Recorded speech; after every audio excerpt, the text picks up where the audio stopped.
Bonsoir à toutes et à tous et bienvenue, un salut chaleureux au public avec nous présents pour cette première de la Grande Galerie francophone. Salut à tous et je vous présente la bande de chroniqueurs qui vont m'accompagner toute cette saison. Tous des passionnés d'art, la journaliste Nathalie Lesage qui nous vient du Québec, Lauriane Mélière qui se définit comme storytelleuse, comme une raconteuse d'histoire. Il y a Margot Bétou qui suit l'actualité culturelle de près, de très très près. Fabrice Bousteau de Beaux-Arts Magazine et au piano, la star de Madame Arthur.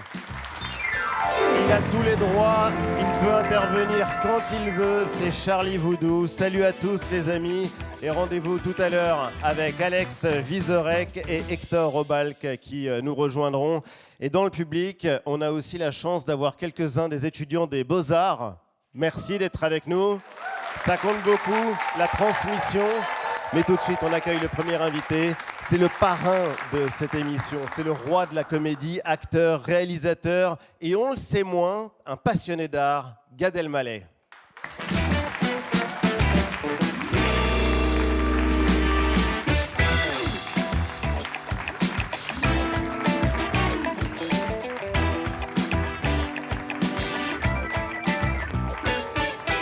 Bonsoir.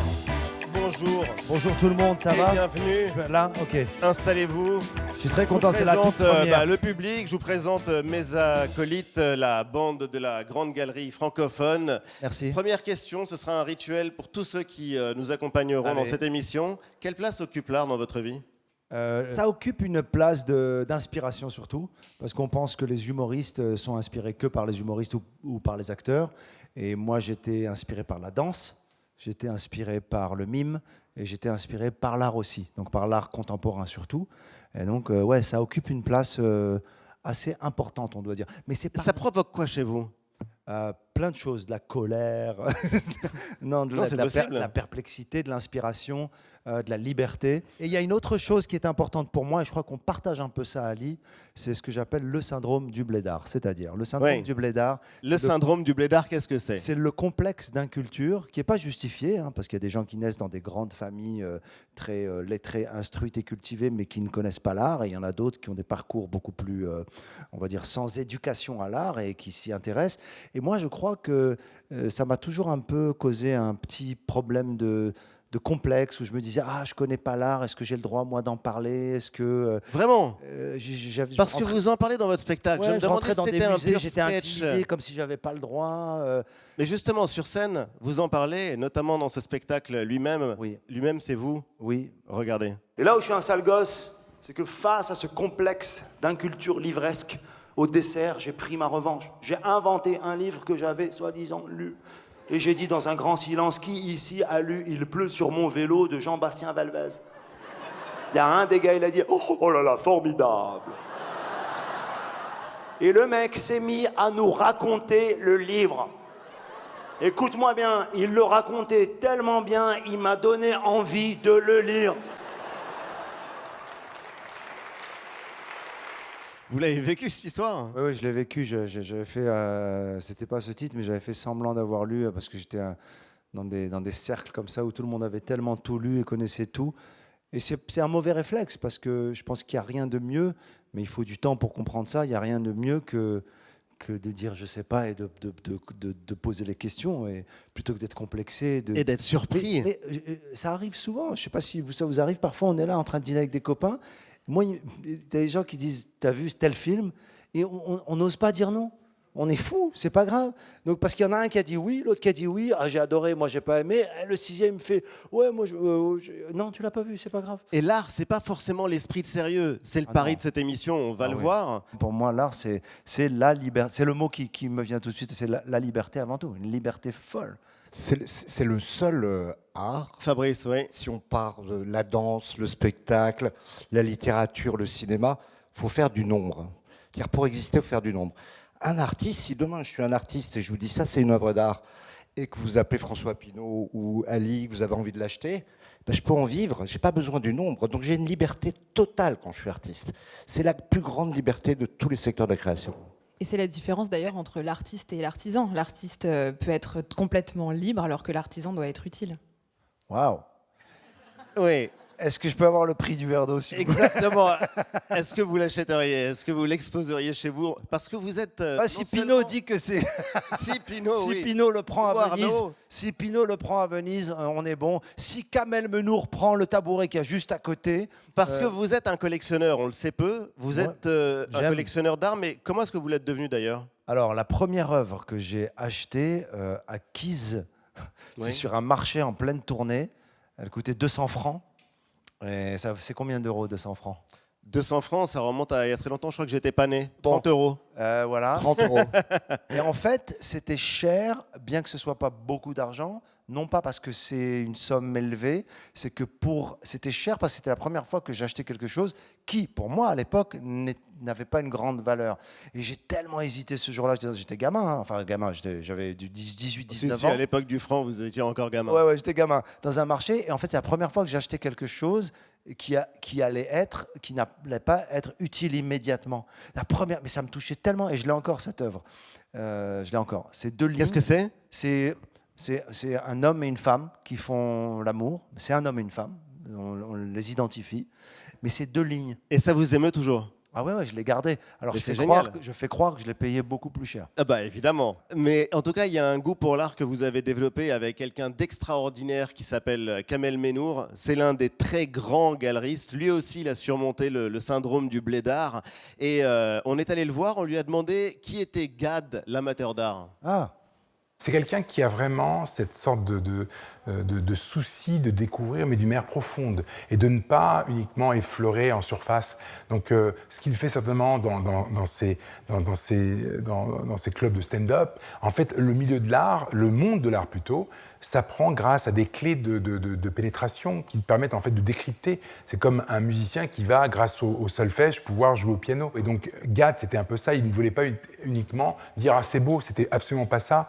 Sa démarche, c'était de comprendre exactement l'obsession, la problématique de tel ou tel artiste par rapport à la formalisation d'une œuvre qu'il avait face à lui. ça, Kamel, ça me touche énormément. Kamel, c'est un ami et c'est quelqu'un que je respecte énormément. c'est devenu un ami, c'est un Ouais, type on est extraordinaire, très Fabrice. proches. Oui, et je trouve qu'il y a un parallèle entre vous, Gad et Kamel, parce que Kamel, il vient de banlieue, il venait pas du tout du sérail de l'art, il a commencé en vendant des lithographies, et puis aujourd'hui, il a une des plus grandes galeries au monde, avec des stars comme Daniel Buren, avec des jeunes artistes qui sont en train de devenir des stars comme Mohamed Bourissa. C'est un mec assez génial, que je veux dire, cette réussite incroyable. Et quand vos parents vont chez vous, votre père notamment, bon, il comprend votre passion pour l'art et il partage les mêmes goûts ou pas du tout? Pas vraiment. D'abord, Pas vraiment. D'abord, il faut le dire. L'art, il y a l'histoire c'est lié immédiatement à l'aspect financier. Donc, c'est des choses qui coûtent. Plus les objets sont. Enfin, il y a un cours, c'est pas vous que je vais apprendre ça. Il y a un marché, c'est beaucoup d'argent, ça coûte cher. Moi, je peux pas dire à mes parents, avec le parcours qu'ils ont, l'éducation, la génération, le prix des choses. C'est un peu absurde quand mes parents viennent. En plus, moi, ils ont un problème. Mes parents, ils veulent savoir combien coûte chaque chose. Donc moi, comme un con, je baisse les prix comme si je vais leur vendre. Ça ne veut rien dire. Mais c'est par pudeur, c'est. Moi, j'invente même des versions. L'autre jour, ma mère m'a dit sur un lave-vaisselle, combien tu l'as payé? Je dis, je l'ai gagné à un concours. C'est débile. Parce que vous en parlez dans votre spectacle. Oui. Je dis que mon père il regarde une œuvre de Georges Condo. Et il dit à ma mère, regarde celui-là, dans quoi il jette son argent, il a dû payer ça au moins 1000 euros. Et moi, je suis derrière, je dis, waouh, si tu savais. Alors voilà, je veux pas être. Il y a quelque chose, donc on Je crois que disait- c'est une émission qui va provoquer des contrôles fiscaux chez tous les invités. Oui, en tout cas, vous êtes le premier. C'est une émission, voilà, cette émission. Mais il y a un artiste que vous adorez, c'est un Américain, John Baldessari. Ouais. Qu'est-ce que vous aimez chez lui? On va voir quelques-unes Très de touché ces, par images. justement, Lui, il avait cette phrase « Je ne veux plus jamais faire de l'art ennuyeux, de l'art qui ennuie ». Et il disait, voilà, mon art, il est cool, il est drôle, il est sardonique, il est provocateur, et c'est l'un des plus grands artistes contemporains. Oui, il y a un documentaire incroyable sur son travail, sur la manière dont il travaille. Là, on voit l'image, par exemple, des pastilles sur les visages. Oui. C'est assez, c'est emblématique de son travail, mais ça provoque un tas de choses que d'autres formes d'art ne provoquent pas chez moi, c'est-à-dire la simultanéité des émotions. C'est rare que dans un ballet, dans un spectacle comique ou dans un film, ça provoque... c'est angoissant, c'est drôle, je suis perplexe, je comprends, je comprends pas, je suis curieux. Il y a trop de choses. Et c'est un artiste qui éveille, il me met en éveil, quoi. Il éveille des sens chez moi qui sont multiples, en fait. Et j'adore cet artiste. On est sur TV5 Monde et vous êtes le comédien francophone par excellence, mais bien sûr. Ah, c'est pas... pourquoi tu Né m'as à pas dit depuis... Casablanca, vous avez vécu au Québec. Il y a un accent à Monaco ou pas? Il n'y a pas d'accent à Monaco, mais Non. il existe le monégasque. Bien sûr. Les enfants à Monaco apprennent le monégasque. Mais en tout cas, revenons au Maroc, parce qu'il y a quelque chose d'assez génial dans la francophonie, c'est que dans le français, il y a beaucoup de mots qui viennent de l'arabe, et dans le dialecte marocain, il y a beaucoup de mots qui sont aussi empruntés au français. Beaucoup. Et c'est très drôle. Une voiture, automobile, Automobile. Ah oui, c'est vrai. une télévision. Télévision. Un hôpital. Non, mais non, mais là, en l'occurrence, c'est vrai qu'il y a quelque chose qui vous fait rire dans cette langue, parce qu'on s'approprie le français, on le fait vivre, on le revisite. De plus en plus, d'ailleurs, la francophonie a intégré les dialectes, pas qu'au Maroc. Je parle avec des amis qui parlent le Wolof, avec des Algériens ou des Kabyles qui parlent le berbère, et surtout les termes actuels, c'est quand même plus de 20 ans, mais ils sont conjugués. Par exemple, se follower en Darija, si je veux te dire tu m'as t'as arrêté de me suivre, c'est unfollowitini. Ils ont conjugué. Unfollow par exemple, si je veux ça vous veut dire je tu as vous ai arrêté écrit de me sur follower. Facebook, Facebook, je vous ai Facebooké. Petit Facebook. Facebook tini. Non mais c'est vrai. Et si t'as envoyé un WhatsApp? WhatsApp etik. C'est vrai. Mais- Et WhatsApp etini. WhatsApp et check tout à l'heure. WhatsApp etik. Ali, vous avez quelque chose avec les langues Gad. Parce qu'il y a Nathalie, quelque chose que vous ignorez de Gad Elmaleh, c'est un grand compliment. Vous êtes le seul non-québécois de souche capable d'imiter correctement l'accent québécois. Alors. Parce qu'on a ça en commun. Vous avez la nationalité canadienne Oui, aussi. exactement. Voilà. Et ça me touche que vous le disiez parce que c'est vrai que, d'abord, j'ai vécu au Québec. Et je pense que la raison pour laquelle vous dites ça, enfin, moi je le ressens comme ça, c'est que imiter un accent, c'est comprendre une culture. C'est comprendre les gens avec qui on vit. Le Québec, au-delà de l'accent, il y a une manière. C'est là, c'est ça. Il y a quelque chose qui c'est beau. J'adore la question chauvine. Est-ce qu'il y a un mot ou une expression québécoise qui vous a jamais quitté depuis que vous avez quitté le Québec? Waouh, il y en a une qui me fait à la fois rire, qui est mélancolique et qui raconte tout, c'est « J'ai mon voyage J'ai mon voyage. Est-ce que vous voulez expliquer ce que ça veut dire, j'ai mon Oui. voyage? ». J'en ai marre. Oui, C'est vrai? J'en ai ras-le-bol. Voyage. C'est magnifique. C'est chic. Tu vois? J'ai mon voyage. J'ai mon voyage. Accent tonique sur le mot. J'ai mon voyage. Voilà. Et Est-ce que tu savais qu'au Québec, quand les gens s'embrouillent, quand ils se disputent, ils s'appellent par le prénom et ils précisent le nom de famille. Si par exemple, ta compagne était québécoise, eh ben, si un jour tu l'énerves, elle peut te dire Ali Badou. C'est mon nom. C'est vrai. Mais c'est que que moi, ça quelque m'est chose arrivé. de grave. Il y a très longtemps, je suis sorti avec une Québécoise, elle était énervée, je me dit Gad Elmaleh. Je dis, mais pourquoi tu dis mon nom de famille? Elle me dit parce que je t'ai énervé. Ok, d'accord, tu dis mon nom de famille. Lauriane? Moi, j'aimerais vous montrer une œuvre, c'est la Madone Sixtine de Raphaël.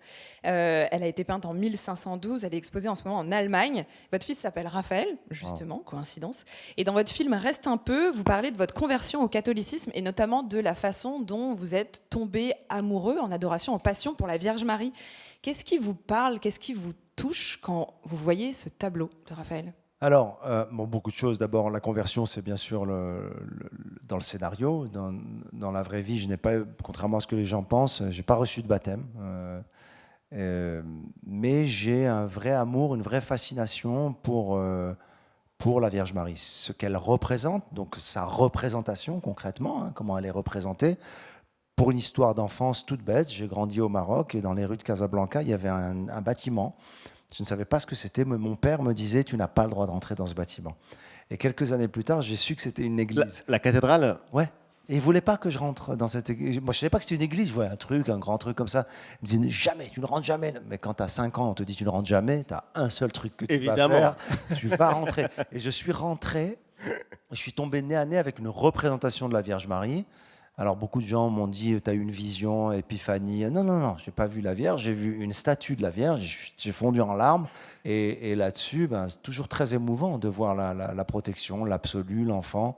Et puis Raphaël, en plus, c'est un vrai clin d'œil, quoi. Et on va continuer justement avec une exposition événement, celle que consacre la Philharmonie de Paris à un autre immense artiste, Vassili Kandinsky. Juste avant d'aller la découvrir, nous avons notre expert maison que vous connaissez bien, il s'appelle Alex Vizorek. Alex Vizorek va nous aider à comprendre Kandinsky. C'est l'heure du Vizorexpert. Aujourd'hui, Kandinsky et la musique des couleurs à la Philharmonie de Paris. Le tableau sur l'affiche, c'est Jaune, Rouge, Bleu. Un titre qui vous paraît bizarre si vous êtes daltonien. Mais zoomons dedans, il y a une chose formidable. Kandinsky avait inventé le Rubik's Cube avant l'invention du Rubik's Cube. Kandinsky prétendait voir des couleurs en entendant de la musique. Ce qu'aujourd'hui on appelle la synesthésie.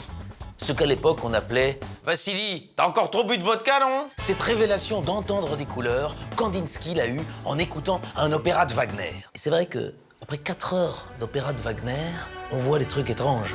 Coup de bol, il a voulu peindre. Il y en a qui ont voulu envahir la Pologne. Mais revenons sur son œuvre. Kandinsky naît à Moscou en 1866. Il a notamment peint ceci, carrés et cercles concentriques, qu'il aurait pu appeler 12 Mexicains vus du ciel. Autre chef-d'œuvre magnifique, cercle encerclé. Tableau que certains interprètent comme l'expression de l'équilibre du cosmos. Moi, j'y vois plutôt une plongée dans la pupille d'un consommateur de LSD. Maintenant, vous savez tout, il ne vous reste qu'à aller à la Philharmonie. Suivez le guide. Pom pom pom pom. Kandinsky, la musique des couleurs, c'est donc jusqu'au 1er février prochain à la Philharmonie de Paris. Vous le connaissez bien, Alex, il est venu tester son nouveau spectacle au Vigs. C'est Oui. votre nouveau comédie club à Marseille. Exactement, et je l'ai vu travailler. Moi, j'adore voir les comiques travailler comme à la salle de sport, essayer les blagues, se planter, les refaire. C'est une tradition plus nord-américaine. Au Québec, en tout cas, c'est un vrai travail que font les comiques.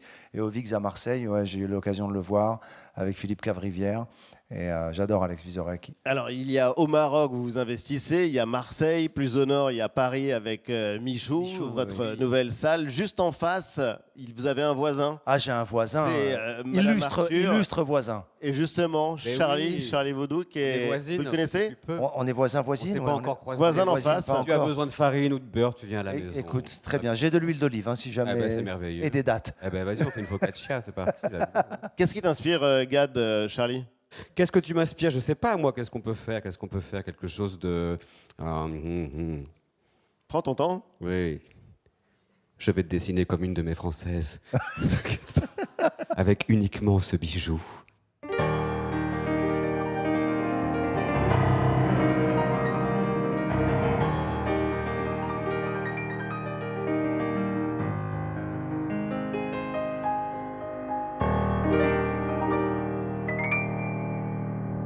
Pour moi, c'est la nuit, c'est Pigalle la nuit. Ah. C'est toi.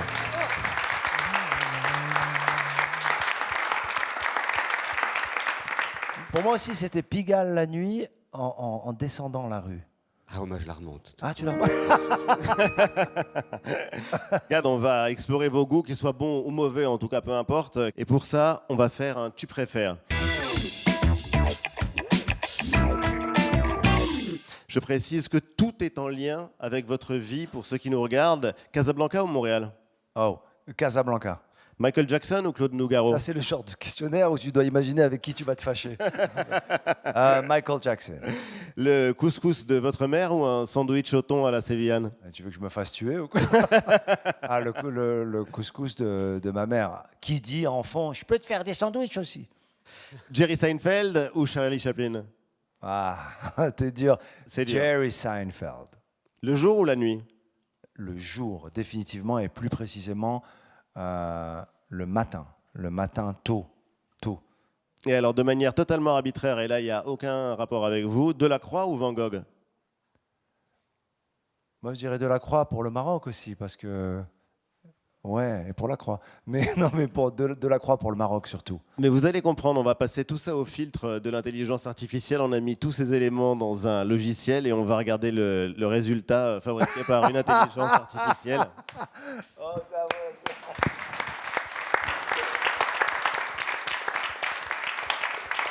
C'est pas mal.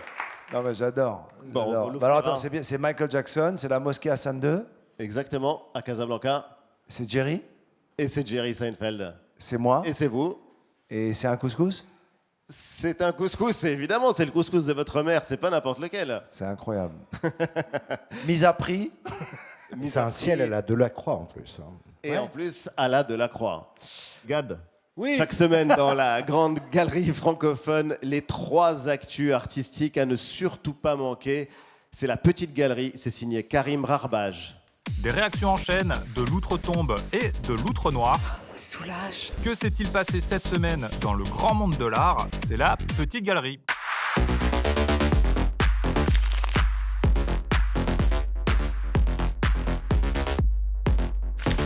Et on attaque avec le classico. Chaque semaine, un grand rendez-vous, un moment, une expo incontournable du monde de l'art. Et aujourd'hui, direction le Kunstmuseum de Bâle, en Suisse, qui frappe un grand coup avec une expo majeure aussi fascinante que mystérieuse et qui s'intéresse à cette célèbre question.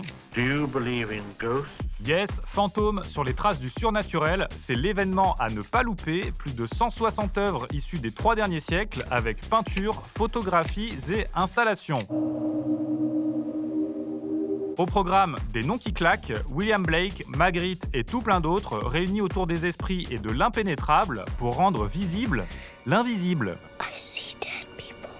Eva Reifert, superstar des curatrices à l'origine de l'événement, nous explique sa démarche. C'est un sujet profondément humain qui nous parle de notre mortalité, des souvenirs, des traumatismes. Et les fantômes sont un très fort symbole pour ces sortes de confrontations au passé. Ça, c'est vraiment au cœur de l'exposition. Fantôme, c'est le classico de la semaine à voir au Kunstmuseum jusqu'au 8 mars 2026. Le Fololo, chaque semaine, lumière sur un conte artistique qui nous met une tarte. Et aujourd'hui, on suit l'artiste néo-zélandais Joseph Hercher qui anime la page Joseph's Machine sur les réseaux. I am Joseph and I make useless machines.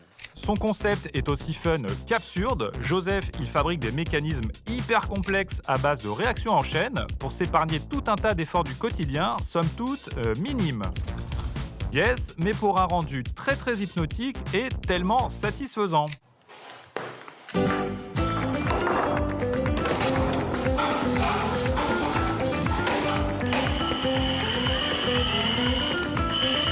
Alors ce que fait Joseph, c'est bien de l'art, hein. C'est même une forme d'art très identifiée, l'art cinétique, un courant qui utilise la notion de mouvement comme élément central des œuvres. Ah, j'ai pas compris. Je m'explique. Avec ses mobiles par exemple, Alexander Calder cherchait la grâce par le mouvement, Joseph lui l'utilise, mais pour des vannes. Mais dans les 2 cas, c'est bien le mouvement qui fascine. C'est de toute beauté. Suivez Joseph's Machine sur les réseaux, c'est notre fololo de la semaine. L'incruste de la petite galerie. Chaque semaine, on s'immisce dans les coulisses du monde de l'art. Et aujourd'hui, direction le musée du Luxembourg pour le vernissage de l'expo événement. L'exposition Soulage. Soulage.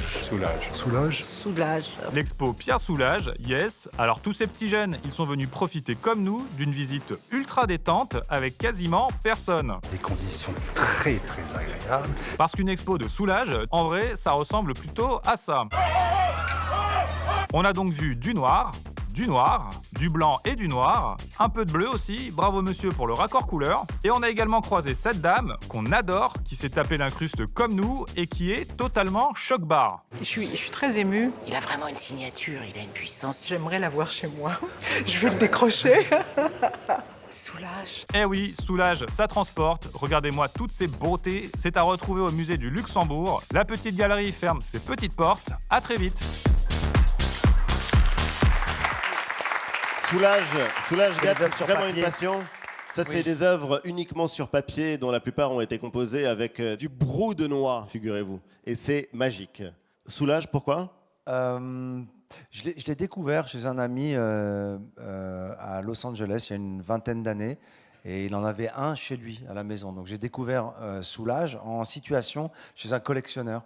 Et même si j'en avais entendu parler, j'avais été choqué par une œuvre que cet homme avait chez lui à la maison. Et puis je m'y suis intéressé, je l'ai regardé, j'ai essayé non pas de comprendre d'ailleurs, je disais tout à l'heure qu'il disait souvent qu'il fallait arrêter d'expliquer l'art. Moi ça me touche, parce que c'est vrai que ça peut être caricatural d'expliquer l'art. Moi j'ai beaucoup aimé. On va en parler justement, oui. On va en parler parce que Fabrice, vous êtes rédacteur en chef de Beaux-Arts Magazine, vous l'avez bien connu d'ailleurs, Pierre Soulages. Qu'est-ce qu'il vous inspire, et Soulages et le noir de Pierre Soulages, puisqu'ils sont tous les deux indissociables? Justement, comme je l'ai bien connu, ce à quoi je pense quand je pense à Soulages, bizarrement, c'est à la mer. C'est à la mer, à l'immensité de la mer de Sète, parce que Soulages, il y a 60 ans, il a dessiné les plans avec sa femme Colette, qui a 103 ou 104 ans, qui est encore vivante, de leur maison à Sète. Mais la chose la plus surprenante, la plus hallucinante, quand j'ai été la première fois chez Soulages à Sète, c'est en fait son atelier n'est pas du tout face à la mer. Et je lui dis, mais Pierre, pourquoi votre... Voilà, il est en dessous et dans une boîte enfermée. Je lui dis, mais Pierre, pourquoi votre atelier n'est pas face à la mer? Il me dit, mais on ne peut pas lutter contre la nature. La nature est beaucoup plus forte que n'importe quelle œuvre d'art. Et ça, c'est quand même un très beau mot d'artiste, et une réalité sans doute, c'est qu'aucun artiste ne fera quelque chose d'aussi beau que la nature, et prenons soin de notre nature. Et alors ensuite, Soulages, c'est quoi? Avant Soulages, le noir, c'est Black is Black. Après, avec Soulages, Soulages, au début, commence à peindre des tableaux noirs, mais avec du rouge, avec du vert, avec des couleurs. Et puis un jour, il se rend compte qu'un tableau tout noir, il capte la lumière. Et qu'en fait, le noir seul va créer des reflets selon la journée, selon la nature de la lumière, qui vont faire donner à ce tableau noir des reflets rouges, verts, bleus, jaunes. Et c'est une expérience. C'est pour ça qu'après, il crée ce terme d'outre-noir, parce que l'outre-noir, c'est une dimension quasiment métaphysique, sacrée. Il y a quelque chose de spirituel, il y a une grâce, il y a quelque chose qui nous échappe dans son travail. Mais en même temps assez apaisant. Margot, un mot? Oui, je trouve que métaphysique, ça exprime très bien ce qu'était Soulages, et il faut aller à ce musée à Rodez, c'est vraiment ses terres natales, qui est extraordinairement beau, ainsi qu'à l'abbaye de Conques, que vous connaissez peut-être, Gade, dont il a réalisé tous les vitraux. Oui, je vois très bien. Extraordinaire. Charlie, si Soulages était en musique? Mais alors, moi, il y a un tableau que j'adore, voilà, c'est celui-là. C'est pas forcément mon préféré, mais c'est le premier que j'ai vu au CDI, au collège. Et je sais pas si vous voyez la même chose que moi. J'ai toujours vu un piano, un clavier, avec un piano et les pieds du piano, et le tapis rouge du théâtre. Tu sais ce que c'est marrant, tu sais ce que je vois, moi? Tu vas me le dire. Une arme. Ah oui. Mais tu sais que c'est pareil. Et en musique, Charlie? Eh bien, je sais pas, moi j'ai entendu Satie, tu vois, on parlait de synesthésie, la correspondance avec les sens, et justement, il y a cette gnossienne que j'adore avec des petites sonorités orientales comme ça. Attention, tu vas tomber, toi, hein.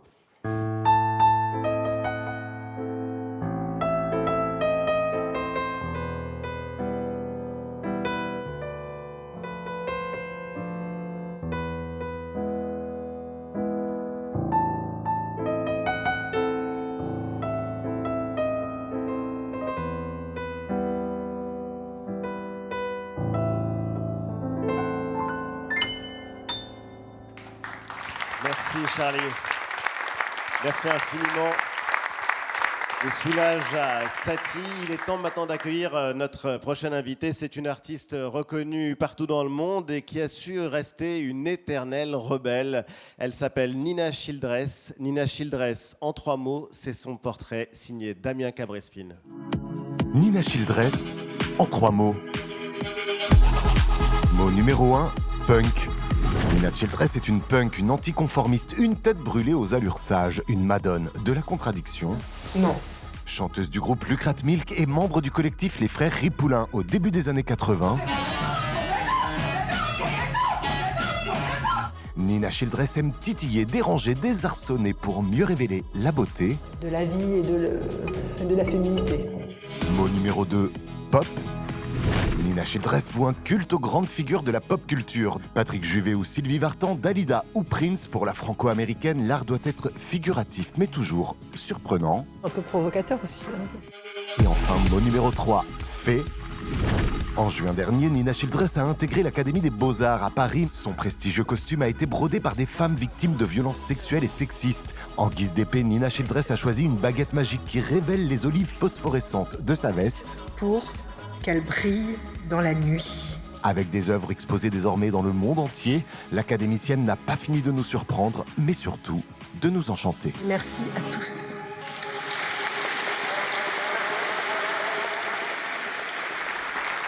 L'artiste Nina Childress vient de s'installer à l'Académie des Beaux-Arts et elle est notre invitée.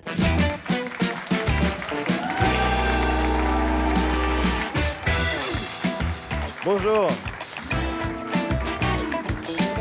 Bonjour Nina Childress. Et bienvenue. Installez-vous sur le canapé de la Grande Galerie francophone. Vous avez vu votre vie, votre caractère résumé en 3 mots, punk, pop, fée. Bah, pas mal, oui. Quel mot vous préférez, ça vous va? J'aime bien le dernier, fée. Fée. Oui. Et d'ailleurs, c'est vrai que vous êtes du côté de la magie, puisqu'en général, les académiciens, les académiciennes doivent choisir une épée. Vous avez refusé. Bah, je voulais pas une arme de guerre. Ça semble quand même pas terrible, quoi, pour commencer en tant que femme à l'académie. Voilà. Bon, donc j'ai commencé à réfléchir. Et puis après, j'ai pensé à mon ami Jean-Luc Vernat, qui est le spécialiste des baguettes magiques. Et tout de suite, je me suis dit, c'est ça, c'est sûr. Voilà. Merci d'être avec nous ce soir. Il y a d'ailleurs de nombreux élèves, vos élèves des Beaux-Arts qui sont avec nous. Les étudiantes et des étudiants, on dit plutôt que des élèves. Ce sont déjà des jeunes artistes. Ils sont à l'École des Beaux-Arts de Paris, oui, dans mon atelier. C'était un événement que vous vous installiez très officiellement à l'Académie des Beaux-Arts, justement, Nathalie. Oui, puis en fait, vous avez un parcours qui est aussi inspirant qu'éclatant et vous avez fait péter un plafond de verre en entrant à l'Académie parce que vous êtes, avec Tania Mourlon, parmi les 2 premières femmes à entrer à l'Académie, quand même. C'est quelque chose. Est-ce que vous savez combien de femmes ont été élues à l'Académie depuis la création en 1816? 17, donc, avec votre nomination, 17 femmes. Et je me demandais, qu'est-ce que le regard féminin apporte à cette institution, selon vous? Oh, il y a du travail à faire. Déjà, il faut qu'il change dans l'annuaire parce que j'ai reçu l'annuaire en début d'année avec les adresses de tous les académiciens de toutes les académies, parce qu'il n'y a pas que l'Académie des Beaux-Arts, mais disons, dans la section peinture, c'est vraiment parce qu'il y avait des femmes en chorégraphie, en cinéma, voilà, dans d'autres médias, mais en peinture, non, ça résistait. Et d'ailleurs, c'est pour ça que je me suis présentée, pour être une des premières à être en peinture. Et donc, dans l'annuaire, ils avaient laissé messieurs. Avec tous les noms des académiciens. Il n'y avait pas mesdames, messieurs, il y avait juste messieurs. Voilà, le graphiste, il n'a même pas pensé qu'il aurait pu avoir des femmes. C'est là qu'on se rend compte que finalement, même quand on rajoute des femmes ou des profils plus divers dans des institutions, en fait, la structure, tant qu'elle reste problématique, il faut la régler, quoi. Exactement. En tout cas, jusqu'au 22 novembre, Nina Childress, et merci d'être avec nous aujourd'hui. On peut voir vos œuvres dans le cadre d'une exposition à la galerie Art Concept à Paris. Casting, c'est un hommage aux stars du cinéma. On y croise John Travolta, Farrah Fawcett, la réalisatrice d'Anatomie d'une chute, Justine Triet. Comment est-ce que vous choisissez ces icônes dont vous vous emparez à travers votre art ? Alors, c'est jamais de façon vraiment réfléchie, c'est plutôt une image de quelqu'un qui va m'inspirer, parce que mon travail, pour résumer, en fait, c'est vraiment plutôt, déjà, je pars d'une envie technique de faire telle ou telle chose, et je vais voir une image et je vais me dire, tiens, ça, je pourrais le faire comme ça. Par exemple, la peinture de Travolta que vous avez montrée, j'avais cette photo de Travolta avec un pull vert parce que le pull me fascinait et sa coiffure, enfin bref, tout un tas de trucs. Et à un moment, j'ai voulu faire quelque chose comme ça, simple, avec du vert, et je me suis dit, tiens, mais j'ai cette image, donc j'ai été la rechercher.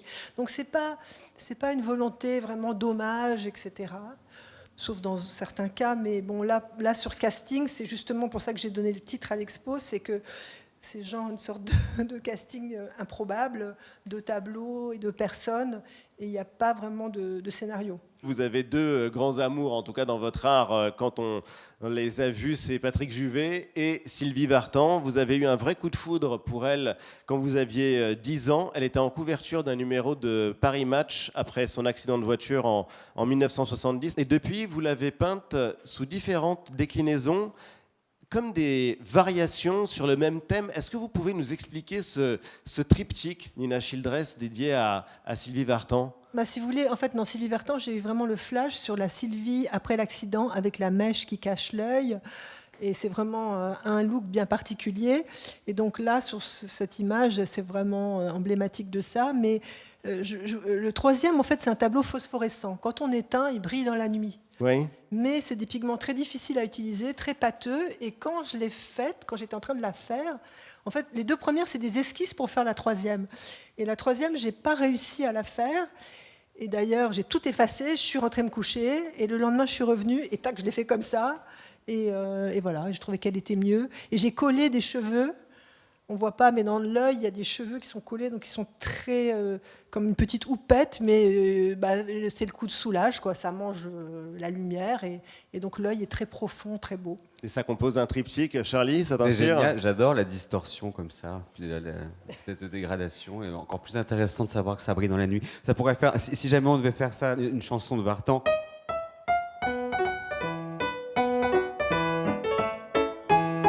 Et le dernier, du coup.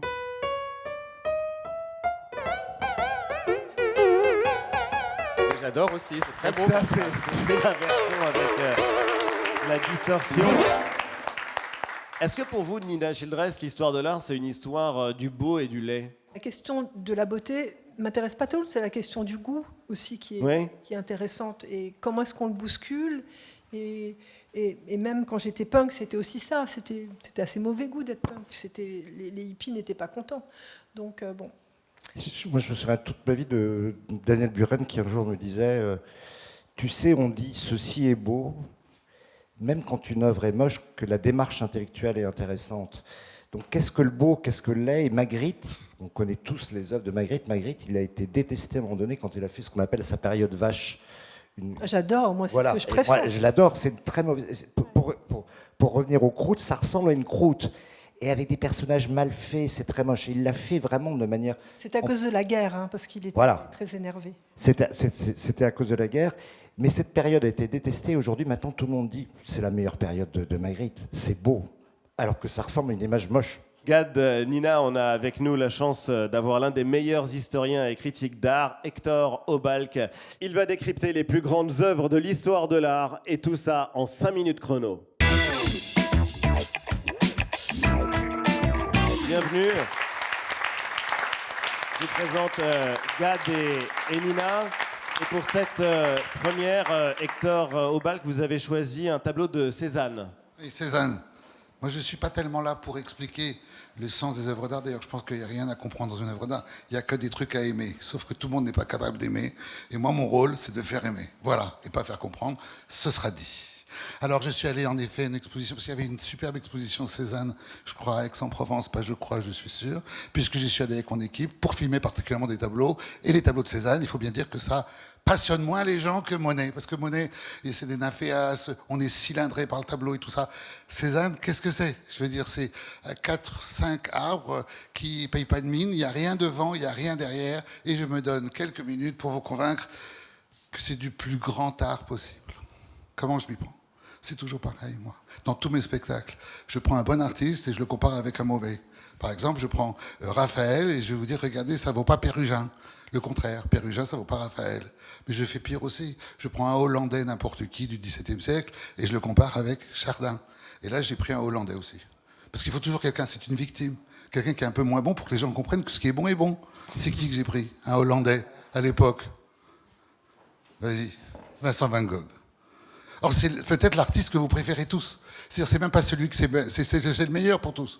Donc, ça veut dire le courage que j'ai de vous convaincre, avec une croûte de Van Gogh, que le Cézanne, oui, c'est le monde à l'envers.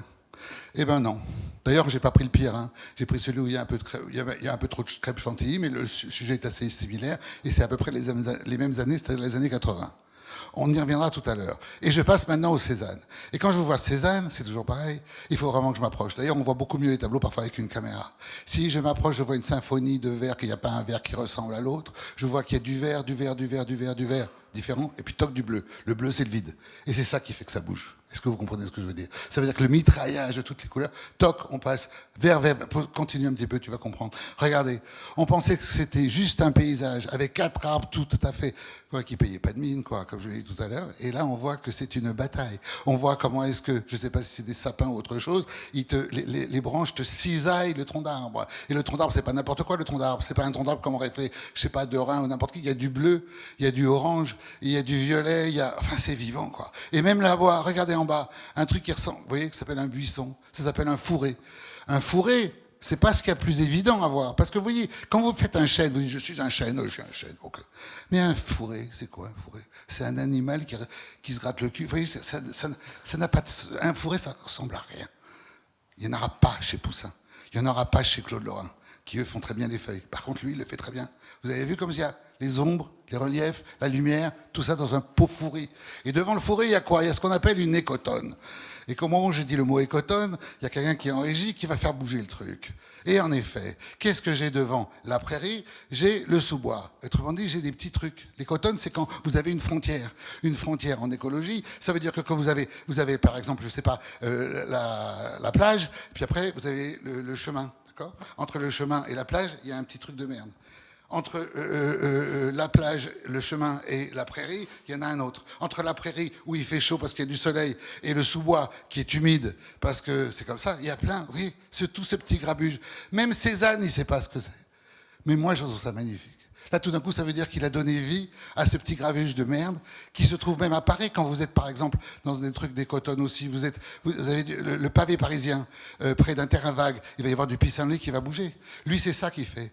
Reprenez la phrase de Cézanne, c'est pas « j'ai tout voulu transformer en cubique, en cube et en cône », non. C'est « je voulais faire du Poussin sur nature ». Et il y arrive très bien. En pinant des choses qu'il ne sait même pas ce que c'est, mais pour moi, c'est magnifique à regarder. Revenons alors à Van Gogh. Soyez honnêtes jusqu'au bout. Lui aussi, il a besoin... De toute façon, si j'en convainc la moitié d'entre vous, c'est déjà pas mal, hein, donc c'est pas la peine de faire la tête, d'accord? Lui aussi, il a le droit à son zoom. Et qu'est-ce qui se passe quand je zoome dans un Van Gogh? Je vois quoi? Eh bien, je vois la même chose, mais zoomé. Ça veut dire que je découvre rien. Ça veut dire que ça n'a aucun intérêt picturalement. Ça veut dire que, déjà, j'étais sûr, de loin, je trouvais que le trait était mou, mais voilà, la mollesse est confirmée. Je veux dire quoi par là? Pas que c'est de la merde, Van Gogh, c'est pas de la merde. Mais quand on compare l'un et l'autre, qui sont derrière moi, je mets en sorte que là, vous voyez que simplement à gauche, parce que justement, il y a toujours des choses à découvrir au fur et à mesure que vous regardez le tableau, c'est la grande peinture. Et à droite, c'est quoi? C'est bien, mais c'est du graphisme. Ça veut dire que c'est bon en reproduction. Ça veut dire qu'on n'apprend rien en le regardant en vrai. Ça veut dire que, en gros, si je devais conclure, pour moi, Van Gogh, c'est bon pour les mugs. Merci Hector Balk. Venez nous rejoindre. C'est bon pour les mugs, mais c'est absolument passionnant. Merci. Installez-vous avec nous. Comprenez-moi, Hector, je comprends très bien qu'on ne Balk. soit pas d'accord avec moi. Et d'ailleurs, mon but, c'est pas qu'on soit d'accord avec moi, c'est que du coup, les gens se disent, tiens, il y a des amateurs qui pensent ceci. Qu'est-ce que je vais en penser moi-même? C'est-à-dire qu'on n'a pas d'avis si on ne peut pas le confronter à celui de quelqu'un d'autre. Gad. Qui le prennent mal. Il y a des femmes dans la salle qui me disent, quand même, je dis, mais c'est pas vous, Van Gogh, c'est celui qui a fait le tableau. Mais ils le prennent pour eux parce qu'ils adorent Van Gogh. Il faut pas. Non, mais on revient à ce qu'on disait tout à l'heure. Et ce qui crée moi, je vois la comédie là-dedans. Ce qui crée l'humour, c'est qu'il casse, il déconstruit, et qu'on n'ose pas attaquer certains maîtres comme ça. Et donc c'est agréable, ça défoule un peu. Ce qui est formidable dans la Grande Galerie francophone, et c'est justement notre ambition, c'est de montrer que l'art est vivant, qu'on peut l'interpréter, qu'on peut le percevoir de manière différente, subjective. Et il y a de vraies belles polémiques, Margot, sur la vie de l'art. Et vous allez nous raconter chaque semaine les histoires à la fois les plus folles, les plus romanesques. Et cette semaine, un sujet qui n'en finit pas de faire débat. Si je vous dis la tapisserie de Bayeux. Oui, Ali, la tapisserie de Bayeux, c'est une affaire qui a défrayé la chronique cet été. Je vous fais un petit résumé. Merci Charlie pour l'accompagnement, Stéphane Bern. Cette tapisserie est un joyau de notre patrimoine, conservé en Normandie, dans la jolie ville de Bayeux. Merci Charlie. C'est donc une tapisserie qui est un objet iconique pour nous les Français, la tapisserie de Bayeux, mais qui est aussi vénérée par les Britanniques. Ils veulent à tout prix qu'on leur prête cette tapisserie depuis des années. On a toujours refusé parce que la tapisserie, elle est très fragile. La transporter, c'est presque mission impossible, Ali. Mais est arrivé Emmanuel Macron. Est arrivé Emmanuel Macron, mais qu'est-ce qu'elle a de si extraordinaire en fait cette tapisserie? Alors, cette tapisserie, c'est un joyau donc, du patrimoine pour plusieurs raisons. D'abord, elle mesure 70 mètres de long. 70 mètres, il faut imaginer, hein, un terrain de foot, je crois que c'est 90, donc c'est colossal. Elle pèse 350 kilos et elle raconte l'histoire de l'invasion de l'Angleterre par nous, les Français, au XIe siècle. C'est un objet iconique. Les Anglais la veulent, on ne veut pas la leur prêter et ça crée une polémique. Ça crée une polémique et elle est si précieuse pour les Anglais. Ce qu'il faut, c'est d'abord la décrire peut-être. Absolument. Cette tapisserie, elle a tous les ingrédients d'une bonne série, hein. On y trouve des navires, des tempêtes, des batailles, il y a même des scènes comiques. Gad, ça va vous plaire. Un genre de grivoiserie médiévale, si on veut. Ça amuse déjà les conservateurs en 74. Écoutez, on y voit presque des scènes coquines dans cette tapisserie. Il y a les fameuses nudités qui attirent de temps en temps le regard de nos touristes, ce qu'on appelle, en termes très pompeux, les obscènes de la tapisserie. Moi, j'ai compté 94 pénis, pour tout vous dire, dans cette tapisserie. Donc c'est Rien que ça. Un objet extrêmement... Elle a compté, hein. J'ai compté. Donc c'est un objet drôle, c'est un objet qui nous renseigne sur le Moyen-Âge. Et d'ailleurs, elle est rentrée au patrimoine mondial de l'UNESCO. Et pourquoi est-ce qu'elle est si précieuse pour les Anglais? Alors, c'est ça qui est Ils sont étonnant. masos? Oui, exactement. Si je rembobine, on a dit que ça racontait l'histoire de l'invasion de l'Angleterre par les Français. Donc, a priori, pas de quoi fanfaronner. Mais paradoxalement, ça marque le début de l'Angleterre moderne, cette tapisserie. 1066, donc la date à laquelle elle a été brodée, c'est la date que tous les Anglais connaissent par cœur. C'est l'heure 1515. C'est une date clé pour les Anglais et en Angleterre. Absolument. Cette invasion, elle a fondé tout ce qui fait leur pays, le droit, la monarchie, les institutions. Bref, c'est vraiment l'année zéro du calendrier britannique. Mais alors, qui veut empêcher cette tapisserie de traverser la Manche et pourquoi? Depuis donc l'annonce du président, tout le monde crie au scandale. Alors pourquoi ça fait scandale? Eh bien, parce qu'elle a 1000 ans et qu'elle est extrêmement fragile. On a d'ailleurs rencontré une restauratrice, Aude Mansouri, qui a travaillé sur la tapisserie de très près.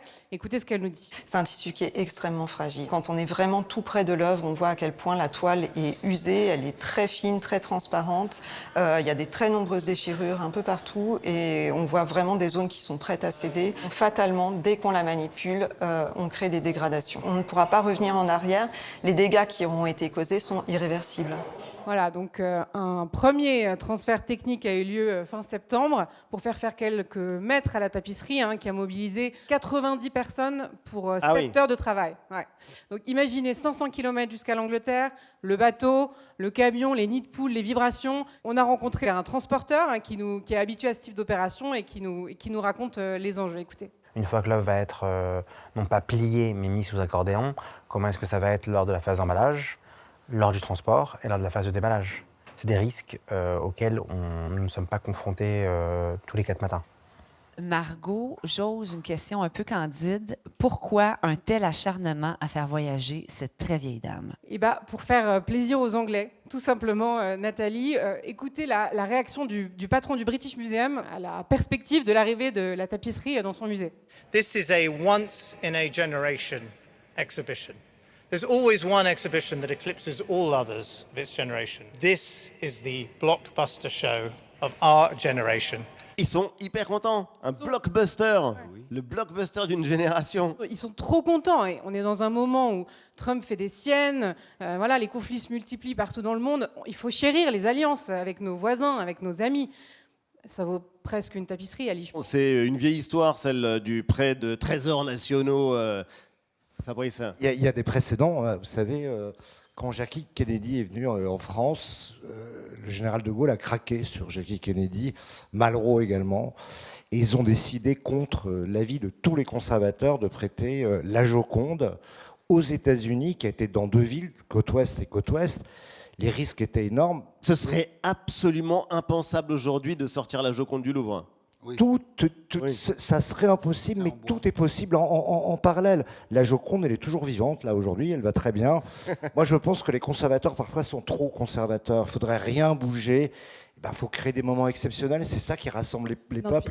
Et c'est ça, la magie de l'art. Moi, je trouve ça fascinant, cette histoire du millénaire, mais je trouve ça beaucoup de bruit pour un rouleau de papier peint. Un rouleau de papier peint. En revanche, Margot, j'ai compté, il y en a 92.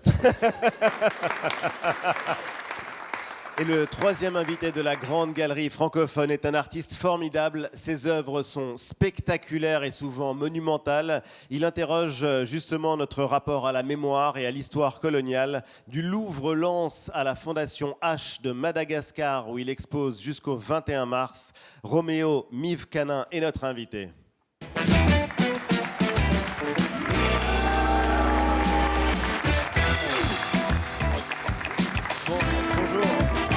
Bonjour et bienvenue. Installez-vous, Roméo. Bienvenue. Je vous présente Nina, Gad et l'équipe de l'émission.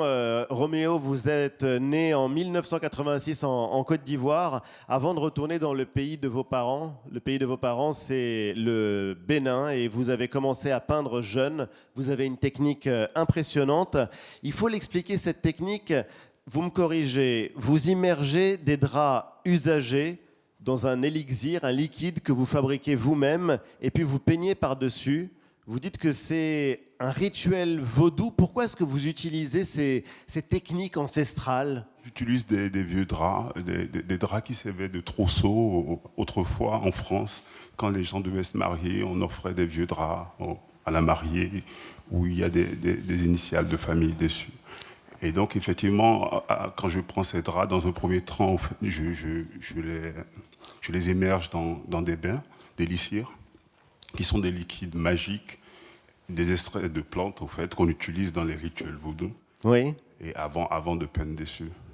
Et vous avez aussi revisité, tout à l'heure, on entendait l'expression de blockbuster, on pourrait l'employer pour votre travail, des blockbusters de l'histoire de l'art, des peintures d'une époque d'ailleurs qui laissait peu de place aux personnes noires, en tout cas qui ne les mettaient jamais en valeur et les représentaient assez peu. On va voir votre version du radeau de la Méduse de Géricault qui est exposé au Louvre, l'original. L'art, la peinture, pour vous, c'est une manière de rendre visibles celles que l'histoire a invisibilisées ? Effectivement, vous savez, au fait, dans cette histoire-là, moi, je ne me reconnaissais pas. Donc, c'est quelque part pour ça que je rentre par effraction dans ces tableaux. Et oui, vous rentrez par effraction au point que c'est votre visage qu'on voit dans votre variation sur le radeau de la Méduse. Oui, en fait, j'utilise l'autoportrait qui est une vieille technique occidentale, au fait, que je retourne contre le maître cette fois-ci. C'est une manière, c'est une manière de reprendre, au fait, les armes, quoi. Vous peignez pour témoigner, pour vous réapproprier une histoire qui vous a été confisquée. Qu'est-ce qui anime votre démarche d'artiste, Roméo ? C'est en visitant ces musées, souvent, l'histoire que ça racontait, effectivement, vous avez parlé des corps invisibilisés dans l'histoire de l'art. Oui. Je trouvais que les personnes, des minorités qui se retrouvaient dans ces toiles, où souvent la place des femmes était toujours reléguée au fait, au second niveau. Et c'était une manière au fait, de les mettre au premier plan, en tout cas de questionner le regardeur. Pour l'expo correspondance qu'on peut découvrir à la Fondation H, je le disais, à Madagascar, vous avez peint à partir de cartes postales issues de l'époque coloniale. Pourquoi est-ce que vous avez récupéré ces vieilles cartes postales et comment est-ce que vous les avez choisies ? En fait, il ne s'agissait pas simplement de raconter l'histoire des cartes postales coloniales, mais c'était aussi d'identifier et surtout au fait, de questionner qu'est-ce que fut au fait, les représentations de ces corps-là, des sujets de l'Empire, la perception des femmes à l'époque, à un moment donné où l'Europe, au fait, quand même était dans une quête de sa mission civilisatrice en Afrique. Oui, bien sûr. Fabrice, vous l'avez visité, cette Fondation H. Il faut en parler parce que c'est un lieu emblématique à Madagascar. C'est un lieu génial. Il faut rappeler que Madagascar, c'est sans doute un des pays les plus pauvres du monde. Et il y a un industriel passionné d'art qui a ouvert cette fondation, pas pour sa promotion, mais pour la promotion justement de l'art de toute l'Afrique. Il y a des résidences d'artistes. C'est gratuit, accessible à tout le monde. C'est vraiment assez unique et je pense que ça va dans ce mouvement général dont vous faites partie en tant qu'artiste d'une période géniale qu'on est en train de vivre depuis une vingtaine d'années, la relecture de l'histoire de l'art. L'histoire de l'art avant, c'était purement occidental.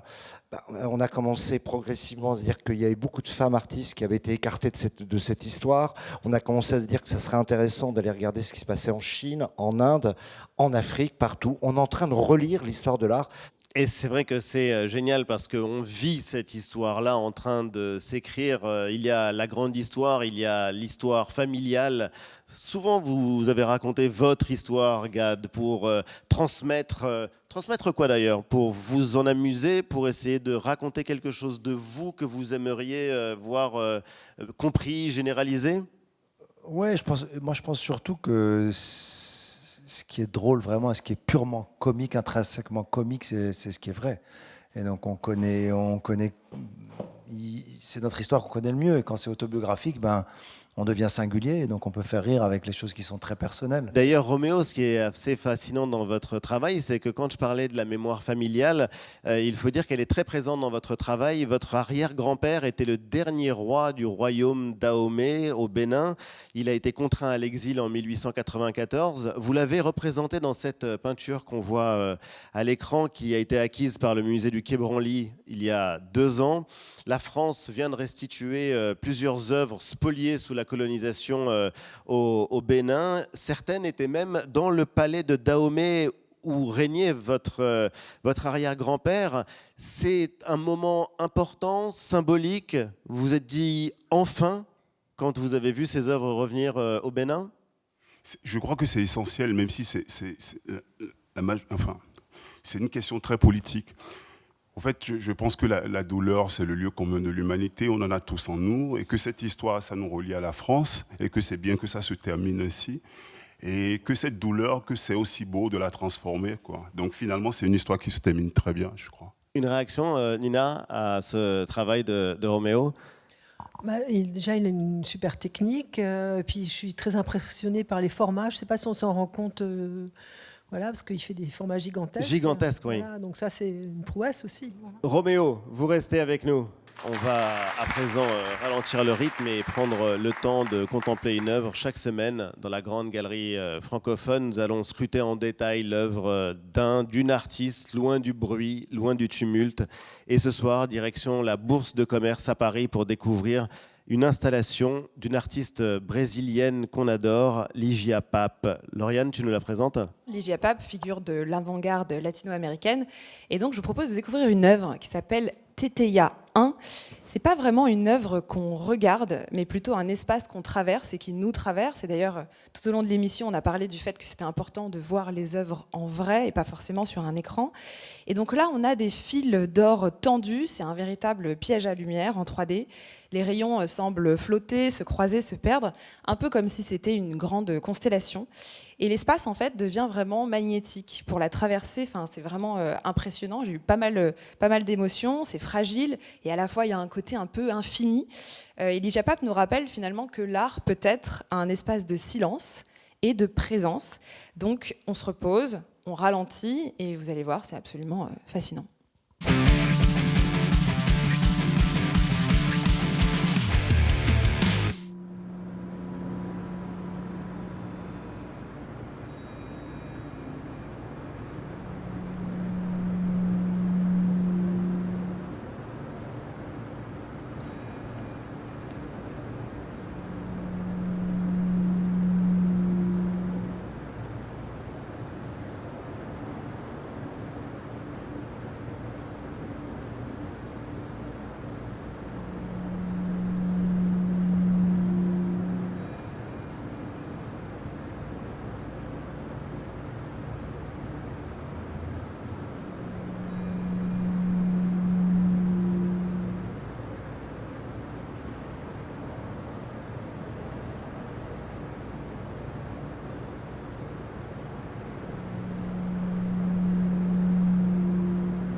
Et l'exposition Tisser l'espace de Ligia Pape est visible donc à la Bourse de commerce à Paris jusqu'au 26 janvier. Merci Lauriane en tout cas pour cette présentation.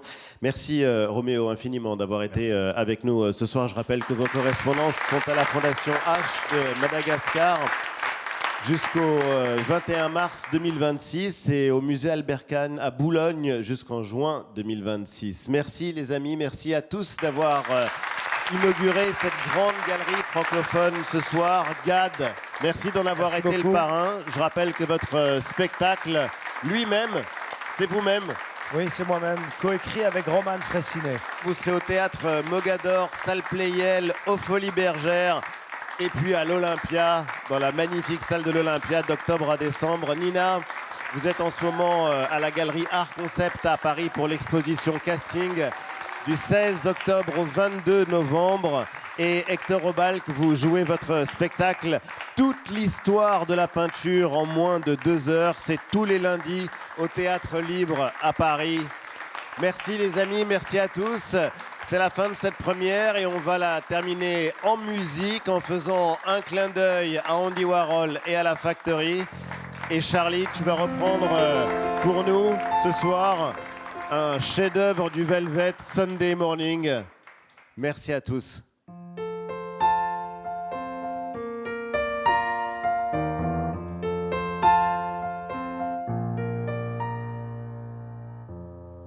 Dimanche matin, où l'aube se souvient qu'hier, toi et moi, encore nous faisions qu'un.